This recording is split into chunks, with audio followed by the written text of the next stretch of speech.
Bonjour et bienvenue chez Vicky à petit prix, chronique cuisine à petit prix.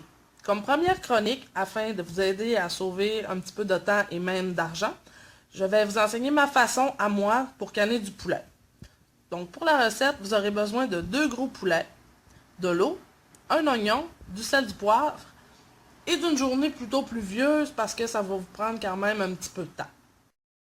Comme première étape, vous allez mettre les 2 poulets dans une rôtissoire avec de l'eau pour presque les couvrir. Vous allez ajouter votre oignon en morceaux grossiers avec du sel et du poivre. Vous allez le mettre au four à 350 degrés, environ 2 à 3 heures. Tout dépend de la grosseur du poulet. Notez bien que si jamais les poulets ne sont pas dans une cuisson parfaite à la fin de ces 2 ou 3 heures-là, dépendamment du temps que vous avez dans votre journée, c'est pas un drame parce qu'ils vont finir de cuire pendant que vous allez les faire canner. Vous vous demandez pourquoi je les mets à cuire, c'est que personnellement je trouve que c'est beaucoup plus facile à désosser, puis à enlever la viande, comme ça je trouve qu'il y a beaucoup moins de pertes. Donc c'est libre à vous de les canner crus ou de les canner à ma façon une fois qu'ils sont déjà cuits. Donc pendant que vous allez laisser cuire vos poulets, vous allez faire tremper vos cruchons dans de l'eau bien chaude.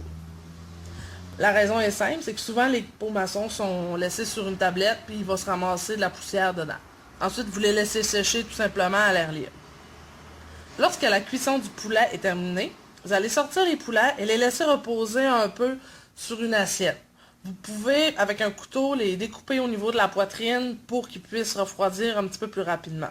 On n'a pas à attendre qu'ils soient complètement refroidis, c'est juste qu'il ne faut pas que vous vous brûliez les doigts quand vous allez le faire. Une fois que le poulet est sorti de la rôtissoire, vous allez couler votre bouillon. Ce qui va faire que tous les morceaux de gras, les gros morceaux d'oignon et tout ce qui est pas beau vont rester dans l'entonnoir. Vous allez avoir un bouillon de poulet qui est beaucoup plus clair. Vous allez pouvoir le laisser reposer par la suite.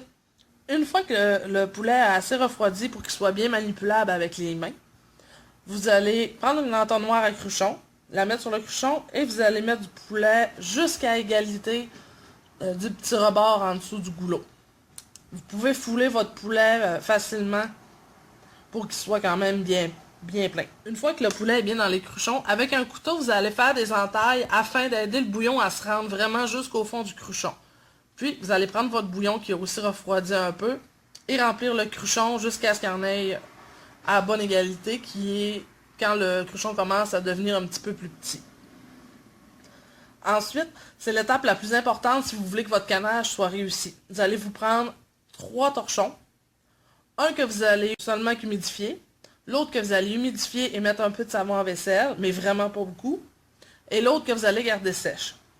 Vous allez prendre dans un premier temps celui avec le savon à vaisselle et bien nettoyer le rebord de votre cruchon.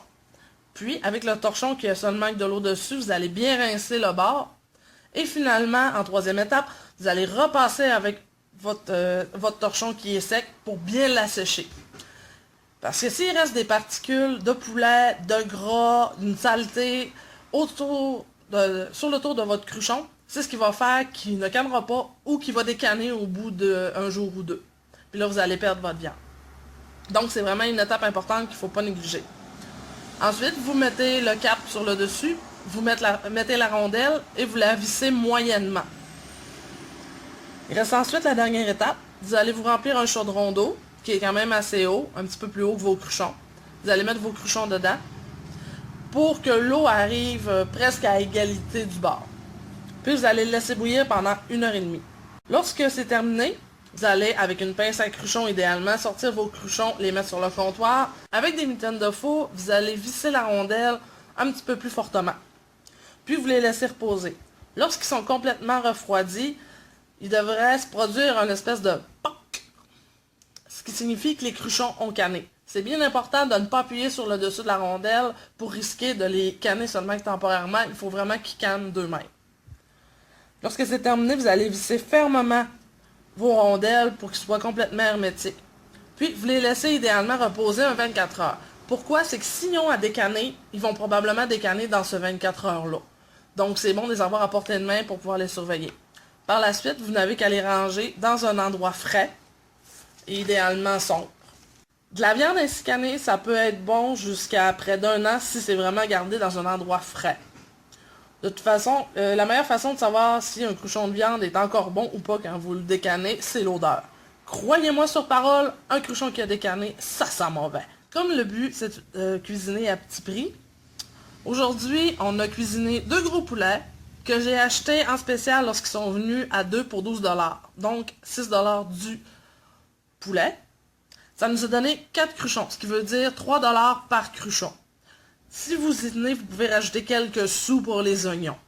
Un cruchon donne environ 4 portions. Donc, chaque portion revient à 75 sous la portion.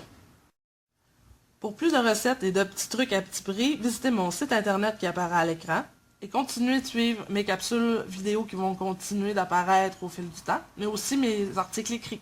Merci, à la prochaine!